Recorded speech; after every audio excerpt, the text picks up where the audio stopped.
नमस्कार, मैं खुशबू परमार उज्जैन टीवी की ओर से आप सभी दर्शकों का स्वागत करती हूं। आइए जानते हैं आज के प्रमुख समाचार। प्रतीक्षा की घड़ियां हुई समाप्त, श्रद्धालु कर सकेंगे 28 जून से बाबा महाकाल के दर्शन। खुद को विजिलेंस सदस्य बताने वाले वृद्ध पर हुआ प्रतिरूपण का मामला दर्ज, जमानत भी मिली। आंजना समाज के कई लोग आए झांसेबाज के चक्कर में, करोड़ों का लगाया चूना। नर्सिंग स्टाफ ने अपनी 8 सूत्रीय मांगों को लेकर चरणबद्ध आंदोलन में आज मरीजों को बिस्किट देकर की क्षमा याचना। अपहृत बच्चे को 1 घंटे के अंदर ढूंढ निकाला उज्जैन पुलिस ने, अपहरणकर्ता को किया गिरफ्तार। और अब समाचार विस्तार से। 28 जून से भक्तों के लिए खुलेगा महाकालेश्वर मंदिर, ऑनलाइन होगी बुकिंग, इसी के साथ वैक्सीनेशन प्रमाण पत्र होना अनिवार्य होगा। कोरोना काल में दर्शनार्थ वर्जित महाकालेश्वर मंदिर अब 28 जून को दर्शनार्थियों के लिए खुल जाएगा। दर्शन के लिए ऑनलाइन बुकिंग करना होगी। दर्शन व्यवस्था कोरोना गाइडलाइन के अनुसार होगी। दर्शन के लिए एक मुश्त 7 लोगों को छोड़ा जाएगा। श्रद्धालुओं को वैक्सीनेशन प्रमाण पत्र दिखाना होगा। महाकाल मंदिर में दर्शन व्यवस्था और नई गाइडलाइन को लेकर कलेक्टर आशीष सिंह ने अपनी बात कुछ यूँ रखी। दर्शन केवल और केवल प्री बुकिंग के माध्यम से ही किए जाएंगे और प्री बुकिंग के लिए हम लोगों ने पहले भी जो व्यवस्था करी थी, मोबाइल ऐप के माध्यम से, फ़ोन के माध्यम से, वेबसाइट के माध्यम से सुविधा मुहैया कराते हुए हर 2-2 घंटे के स्लॉट में बुकिंग करी जाएगी। अगर स्लॉट खाली रहते हैं तो फ्री में बुकिंग यहाँ पर भी हो जाएगी आकर, लेकिन अगर स्लॉट भरे रहते हैं तो दर्शनार्थियों को निश्चित रूप से परेशानी होगी। इसीलिए कृपया प्री बुकिंग के माध्यम से ही आएँ, उससे ज़्यादा हम लोगों को अलाउ नहीं करेंगे। और अगर प्री बुकिंग है भी उसके बाद भी हमारे द्वारा ये देखा जाएगा कि जो दर्शनार्थी है उसने वैक्सीनेशन का कम से कम 1 डोज लिया हुआ है कि नहीं लिया हुआ है, क्योंकि वैक्सीनेशन भी बहुत इम्पॉर्टेंट है। अगर किसी कारण से उसके पास में वैक्सीनेशन का मैसेज नहीं है, अगर वैक्सीनेशन नहीं करा पाया है तो उसको 48 घंटे पुरानी एक नेगेटिव रिपोर्ट कोरोना की जो है वो प्रस्तुत करनी पड़ेगी। उसी शर्त पर उसको मंदिर के अंदर जो है अनुमति दी जाएगी। दर्शन व्यवस्था संबंधित निर्देश देते हुए मंदिर प्रशासक नरेंद्र सूर्यवंशी ने बताया, सभी लोगों से विचार विमर्श करके मंदिर की शर्तें निर्धारित की, जिसमें मुख्य शर्त ये है कि मंदिर रात्रि 8 बजे तक खुलेगा। इसमें जो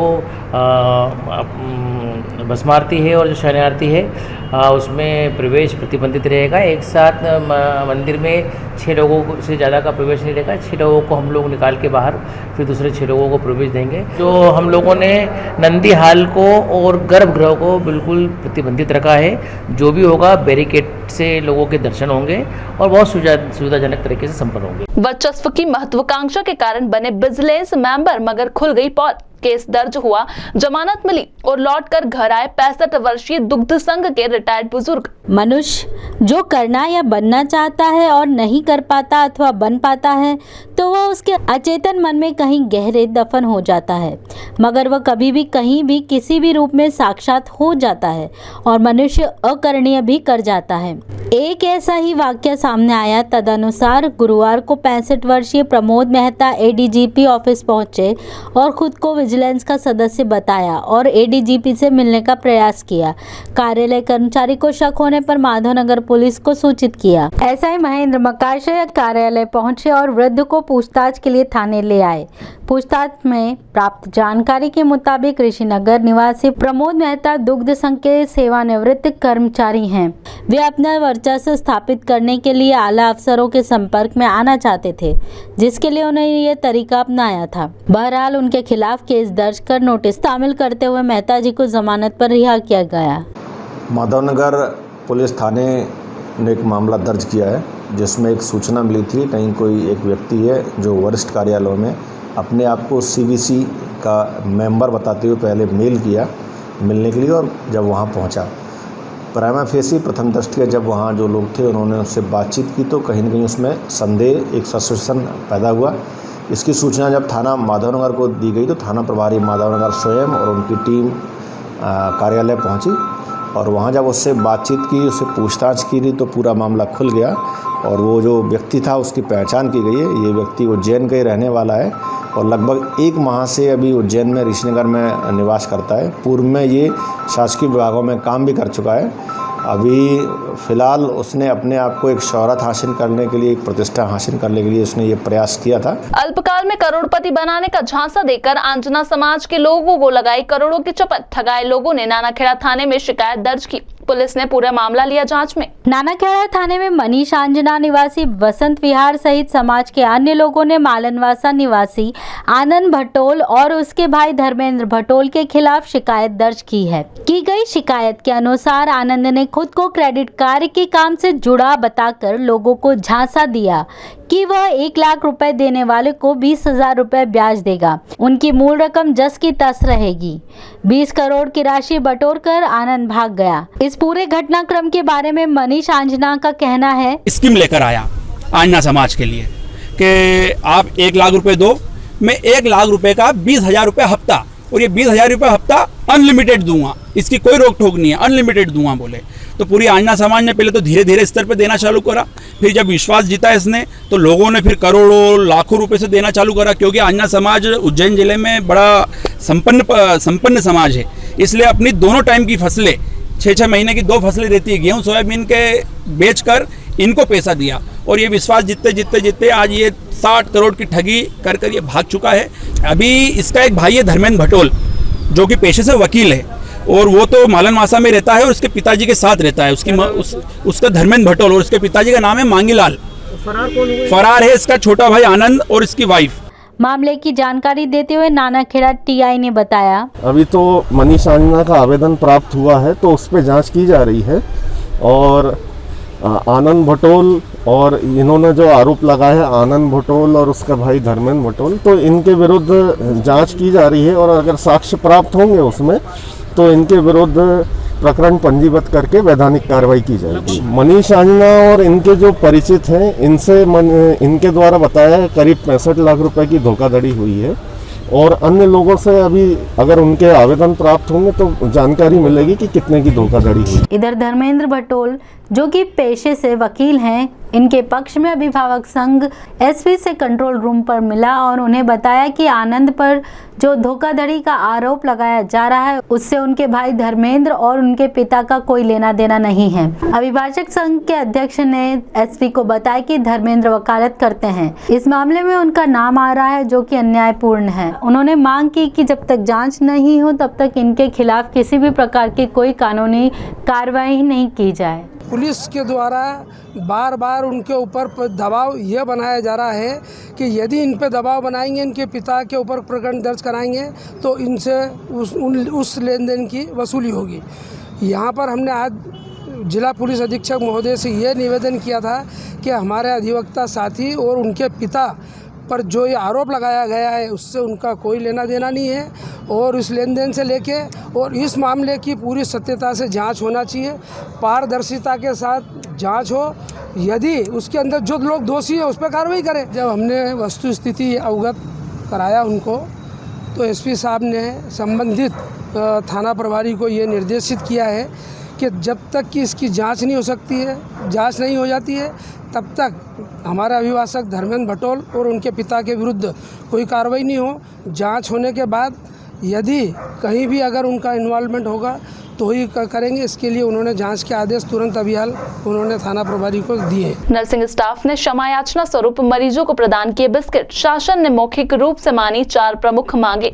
नर्सिंग स्टाफ ने धन्यवाद देते हुए कहा, कृपया लिखित में स्वीकृत प्रदान करें। अपनी 8 सूत्रीय मांगों की मंजूरी के लिए संघर्षरत नर्सिंग स्टाफ ने इधर रोगियों को क्षमा याचना स्वरूप बिस्किट वितरित किए। उधर रोगियों से मिले आशीर्वाद के फलस्वरूप एक संतोषजनक संकेत हड़ताली नर्सों को मिला। शासन ने उनकी 4 प्रमुख मांगों को मौखिक रूप से स्वीकृत प्रदान की। उत्साही नर्स प्रतिनिधि संगीता जायसवाल ने लिखित स्वीकृति की आशा व्यक्त करते हुए कहा, हम सरकार को इसके लिए शुक्रिया देना चाहेंगे कि हमारा तीसरा चरण प्रारंभ होने से पहले ही उन्होंने हमारी 4 सूत्रीय मांगों को स्वीकार करने की अनुमति प्रदान की है। अभी हमें लिखित में कोई ऐसे ऑर्डर्स प्राप्त नहीं हुए हैं, फिर भी हमें आश्वासन दिया गया है कि जिसमें हमें ग्रेड 2 का जो दर्जा है राजस्थान सरकार और उत्तर प्रदेश सरकार की तरह दिया जाएगा। नर्सिंग ऑफिसर का पद हमें स्टाफ नर्स की जगह दिया जाएगा, और जो मेल नर्सेस की भर्ती हैं वो भी मतलब हमारे से पहले मेल नर्स को अलाउड नहीं था भर्ती करना, लेकिन अब उसके लिए भी स्वीकृति प्रदान की गई है और नाइट अलाउंस की भी चर्चा हुई है। आज हम हमारे मरीजों से भी क्षमा याचना करने गए थे। हमने सभी को एक बिस्किट के पैकेट भी वितरित किए हैं, क्योंकि हमने जो 2-2 घंटे का आंदोलन किया है उसमें उनको कुछ समय के लिए असुविधाओं का सामना करना पड़ा, जिसके लिए हम क्षमा प्रार्थी हैं। कैमरे पर देखे फुटेज और 1 घंटे में पुलिस ने खोज निकाला। अपहृत बालक लापता होने की सूचना दी थी मां ने माधवनगर थाने में। सेठी नगर के समीप न्यू राजीव नगर निवासी हेमराज मालवी की पत्नी माया ने गुरुवार को माधवनगर थाने में सूचना दी थी कि उसका 4 वर्षीय बालक काव्यांश लापता है।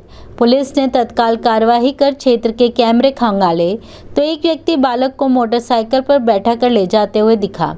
उक्त व्यक्ति माया का फेसबुक फ्रेंड था, जिससे माया ने 5,000 रुपए ले रखे थे और उक्त व्यक्ति अजय निवासी ग्राम कढ़ाई मंसूर बच्चे को उठाकर ले जाने की धमकी भी माया को दे रहा था। मेरा फ्रेंड ही था वो, जिससे पहले मैंने पैसे लिए थे, तो उसके मामले में मतलब हो गया था कंफर्म, तो ब्लैकमेल करने लग गया था उस टाइम। मामला अपहरण का प्रतीत होने पर पुलिस ने व्यापक खोजबीन की तो विश्वविद्यालय के सामने एक मैदान पर अजय काव्यांश को जामुन कुरकुरे खिलाता हुआ मिला। पुलिस ने काव्यांश को परिजनों के सुपुर्द कर मामले को जांच में लिया। गाड़ी आ गई, मुझे उसने बोला है ना मैं साथ चलेगा नहीं, तो वो मुझे बिठा के ले गए। मामले की जानकारी देते हुए एएसपी अमरेंद्र सिंह ने बताया, माधव नगर में ही कल एक सेठी नगर में सूचना प्राप्त हुई कि कोई एक व्यक्ति है जो 3-4 साल के बच्चे को अपनी मोटरसाइकिल पर ले गया है। सूचना के मिलते ही पुलिस तुरंत ही सक्रिय हो गई। पूरे शहर की नाकाबंदी की गई, देहात के लोगों को भी अलर्ट किया गया और लगभग 1 घंटे में उसको डिटेक्ट कर लिया गया है और उसमें जो बच्चा और इसका ले आने वाला जो व्यक्ति था उसको भी गिरफ्तार कर लिया गया है। बच्चे को रिकवर करके उनके जो परिजन उनको सौंपा गया है। जो प्रारंभिक इसमें इंट्रोगेशन पूछताछ हुई है, इसमें कोई मामला आपसी लेन देन था, उसी लेन देन के विवाद में ये बच्चे को ले गया था और पहले भी वो व्यक्ति उस घर में आता जाता रहा है। त्रुटिवश जहरीला पदार्थ खाने से महिला की तबीयत खराब हुई तो परिजन लाए अस्पताल, हो रहा है इलाज। महिला अब खतरे से बाहर। थोड़ी सी भूल चूक लापरवाही से किस तरह जान पर बन आती है, ऐसा मामला सामने आया है। उज्जैन के समीपस्थ ग्राम उडासा में एक महिला ने दवा समझकर तरल पदार्थ पी लिया, जो दरअसल कीटनाशक था। फलतः उसकी तबीयत बिगड़ी और रत्नाबाई को परिजन सिविल अस्पताल लाए, जहां उसका तुरंत उपचार किया गया। अब वह खतरे से बाहर है। मामले की जानकारी देते हुए परिवार के सदस्य जितेंद्र ने बताया, सिर दुख रहा था उसका, तो गोली वो खा ली। अभी फसल का काम चल रहा जी, ध्यान नहीं रहा उसको और हम बस अस्पताल लेके आ गए। धार एसपी और पुलिस कर्मियों के निलंबन की मांग को लेकर हिंदू जागरण मंच ने दिया उज्जैन एसपी कार्यालय में ज्ञापन। धार जिले की कुक्षी तहसील के ग्राम बाग में मुस्लिम समुदाय ने हिंदुओं के कच्चा मसान पर अतिक्रमण किया। धार अधीक्षक ने की हिंदू जागरण मंच के खिलाफ एक तरफा कार्रवाई। इस आरोप के आधार पर 28 जिलों में हिंदू जागरण मंच ज्ञापन देकर धार एसपी के और पुलिस कर्मियों के निलंबन की मांग कर रहा है। ऐसे ही ज्ञापन उज्जैन एसपी कार्यालय में देने के बाद अर्जुन सिंह भदौरिया विभाग सह संयोजक हिंदू जागरण ने बताया, धार जिले के कुक्षी तहसील के अंदर जो बाग गांव आता है, वहाँ पर शमशान भूमि जो हिंदू का बच्चा शमशान होता है, वहाँ पर मुस्लिमों द्वारा जबरदस्ती कब्रिस्तान हेतु कब्जा किया गया है, जिसके विरोध में हमारे विभाग संयोजक, धार विभाग के संयोजक हिंदू जागरण मंच के श्री जीवन जी प्रजापति ने वहाँ पर धरना दिया था और आंदोलन किया था। इसके परिणाम स्वरूप पुलिस ने एक पक्षी कार्रवाई करते हुए उल्टा जीवन जी प्रजापति पर ही प्रकरण दर्ज कर दिया, उनके परिवार के साथ दुर्व्यवहार किया और कहीं ना कहीं इसमें संपूर्ण हिंदू समाज का मनोबल तोड़ने का काम किया गया है, जो कि बिल्कुल बर्दाश्त नहीं किया जाता है। इसी संबंध में हमने चरणबद्ध तरीके से धार में सभी थाना इकाइयों में हिंदू जागरण मंच की थाना इकाइयों ने ज्ञापन दिया और समस्त मालवा प्रांत के 28 जिलों में हम लोग ज्ञापन दे रहे हैं माननीय राज्यपाल के लिए। और हमारी मांग है कि धार एसपी श्री आदित्य प्रताप सिंह जी को तुरंत वहां से हटाया जाए और समस्त दोषी पुलिस कर्मियों पर कार्रवाई की जाए। रतलाम रेलवे मंडल डीआरएम पहुंचे उज्जैन, नई बिल्डिंग का किया निरीक्षण और दिए आवश्यक निर्देश। विनीत गुप्ता रतलाम रेलवे मंडल के डीआरएम उज्जैन पहुंचे। उन्होंने यहां पर औचक निरीक्षण किया। सबसे पहले स्टेशन परिसर में बन रहे 3 मंजिला भवन का निरीक्षण करने पहुंचे। करीब 7 करोड़ रुपए की लागत से हो रहे निर्माण कार्य को लेकर 2.5 घंटे तक निरीक्षण किया। डीआरएम ने भवन का निर्माण कार्य में गति लाने तथा नवंबर तक पूरा करने के निर्देश दिए। उन्होंने प्लेटफॉर्म नंबर 7 व 8 पर चल रहे निर्माण कार्य को भी जल्द से जल्द पूरा करने को कहा। दोनों प्लेटफॉर्म का काम होने के बाद यहां पर मुख्य ट्रेनों का स्टॉपेज रहेगा। उन्होंने अपने आने की जानकारी रेलवे जोनल उपभोक्ता सलाहकार समिति सदस्य को भी नहीं दी थी। यह उनका औचक निरीक्षण था। उनका कहना था कि पहले से जानकारी दे दी जाती तो यहाँ अधिकारी तैयारी कर लेते और सरप्राइज विजिट नहीं हो पाती। उज्जैन में जो दौरा किया आज मैंने, एक तो जो स्टेशन नई बिल्डिंग का कंस्ट्रक्शन चल रहा है उसकी स्थिति देखी, उसको हम लोग जल्दी ही उसको कमीशन करने का प्लान कर रहे हैं, तो उसमें कुछ निर्देश दिए कि किस तरह से काम को और तेज़ी से करना है। दूसरा, स्टेशन का पूरा इंस्पेक्शन किया। स्टेशन से जो पैसेंजर से संबंधित चीज़ें जैसे वेटिंग रूम है उन सब का इंस्पेक्शन किया। लॉबी में जो हमारा बहुत इम्पोर्टेंट एक सेगमेंट होता है, क्रू होता है, सेफ्टी से बहुत ज़्यादा इन्वॉल्वमेंट रहता है, उनकी समस्याएं सुनी और क्रू की जो लॉबी की कंडीशन है, एक रतलाम मंडल की बहुत ही वेल मेंटेन लॉबी में इसको बोलूँगा। आई एम वेरी हैप्पी कि बड़ा अच्छा यहाँ काम कर रहे हैं। तो ये जनरल इंस्पेक्शन था। युवती को छेड़छाड़ के खिलाफ एफआईआर कराना पड़ा भारी। आरोपी युवक के परिजनों ने युवती के पिता और भाई पर किया हमला। विष्णुपुरा में रहने वाले प्रेमचंद जाटव की बेटी कोचिंग के लिए दवा बाजार जाती थी। कोचिंग से आते जाते उनकी बेटी से मोहल्ले का मनीष निर्मल छेड़खानी करता था। एक ही मोहल्ले में होने से प्रेमचंद जाटव ने कई बार मनीष को समझाया लेकिन वह नहीं माना। आखिरकार जाटव ने मनीष के खिलाफ एफआईआर दर्ज करवा दी। एफआईआर दर्ज करवाने से मनीष का पिता चंद्रकांत निर्मल खासा नाराज था। उसने प्रेमचंद से एफआईआर वापस लेने का दबाव बनाया, लेकिन जब प्रेमचंद नहीं माना तो चंद्रकांत ने बेटे लोकेश निर्मल, रोशन निर्मल और चेतन के साथ मिलकर प्रेमचंद के परिवार पर तलवार लाठी लेकर हमला बोल दिया। हमले में प्रेमचंद, उसकी पत्नी शीला एवं करण घायल हो गए। सभी को जिला अस्पताल में भर्ती कराया गया। युवती महिमा जाटव ने पूरी घटनाक्रम की जानकारी कुछ यूं दी। एक्चुअली मैंने 1 साल पहले एक लड़के के खिलाफ आवेदन दिया था। वो मुझे बहुत परेशान करता था, छेड़छाड़ करता था, अनाप शनाप बोलता कि है ना तेरे को उठा लूँगा, ये कर लूँगा। मैंने उसके खिलाफ रिपोर्ट की, अभी 9 तारीख को रिपोर्ट की। उससे पहले मेरे घर वालों ने समझाया, पुलिस वालों ने समझाया और छोड़ दिया। अब रिपोर्ट करने के बाद उसको तो पकड़ लिया। उसके घर वाले हमारे मतलब मेरे पापा की गैर मौजूदगी में अनशन बोल रहे, घर में घुस रहे, कोशिश कर रहे, दरवाजे पे लात मार रहे, मेरे मम्मी को गाली बक रहे, गंदी गंदी मुझे बोल रहे, भाई को उकसा रहे हैं। हमने दरवाज़ा लगा लिया पर वो लात पे लात मारे जा रहे, पत्थर फेंक रहे। उसके बाद है ना उसके घर वालों ने हमारे घर पे पत्थर फेंके रात को ही। उसके छत से मेरे पापा वो खड़े थे, उनके ऊपर फर्शियाँ फेंकने लगे, हमारे घर में घुस गए। मेरी मम्मी और मैं अंदर ही थे। हमारे घर में उनका लड़का चेतन घुसा और उसने है ना हमसे है ना हमारे ऊपर डंडा उठाया। मेरी मम्मी को है ना उसके लड़के ने, लव निर्मल ने डंडे की मारी, लोहे की रॉड थी मतलब पाइप टाइप, उससे मारी, उनके मतलब चेस्ट पे मारा। चेतन अंदर आया, चेतन ने मम्मी के ऊपर डंडा उठाया। कौन लोग हैं सभी, इनका नाम? ये सब मेरे घर के सामने रहते हैं और जिसके खिलाफ मैंने रिपोर्ट की है उसके भाई है। नाम बताओ। लव निर्मल, चेतन निर्मल, चंद्रकांत निर्मल, मुन्ना और उनकी वाइफ रेखा। देर रात जिला चिकित्सालय में दूसरी कंपनी के इंजेक्शन लगाने पर ब्लैक फंगस के मरीजों को बेचैनी, उल्टी व घबराहट हुई। कोई जवाबदार नहीं था मौजूद। देर रात जिला चिकित्सालय की बड़ी लापरवाही उजागर हुई। दरअसल ब्लैक फंगस के मरीजों को कुल 5 इंजेक्शन लगना थे। उनमें से प्रथम 4 इंजेक्शन एम्बिसोम कंपनी के लगे, जिनसे मरीजों को आराम था, किंतु जब 5वां इंजेक्शन एम्फाटेरेसिन बी लिपिड कॉम्प्लेक्स मरीजों को लगाया गया तो उनकी स्थिति नाजुक हो गई। इस वजह से मरीजों को उल्टी, घबराहट, ठंड लगना और बुखार आने जैसी समस्याओं का सामना करना पड़ा। रात को अस्पताल में कोई भी डॉक्टर मौजूद नहीं थे। स्टाफ भी मौके पर मीडिया को देखकर सामने नहीं आया। देवास से इलाज करवाने आए मरीज मधुसूदन ने अपनी आप बीती बताई। सर अभी जो इंजेक्शन लगाया ना, उसमें इंजेक्शन लगाने के 2 मिनट बाद ही पूरे शरीर में घबराहट और बेचैनी होने लगी, धक धक करने लगा पूरा, मतलब ऐसा हो रहा कि उल्टी होगी या अभी बेहोश हो जाऊंगा। कितने टाइम से आप यहाँ पर पड़ते हैं? सर मेरे को हो गए 12 दिन।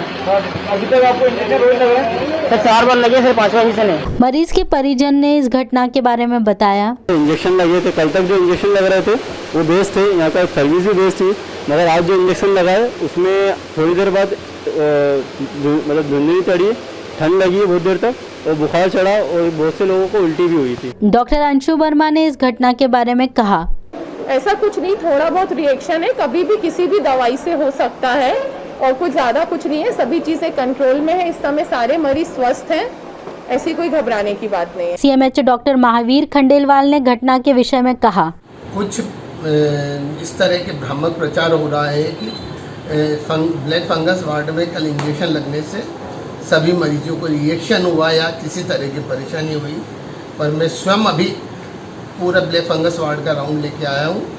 सभी मरीज अच्छे सुरक्षित हैं, किसी को कोई परेशानी नहीं हुई और सभी का उपचार चल रहा है। ये इस तरह का भ्रामक प्रचार का मैं खंडन करता हूँ। इसी के साथ आगे चलते हैं वेधशाला से प्राप्त मौसम के आंकड़ों की ओर।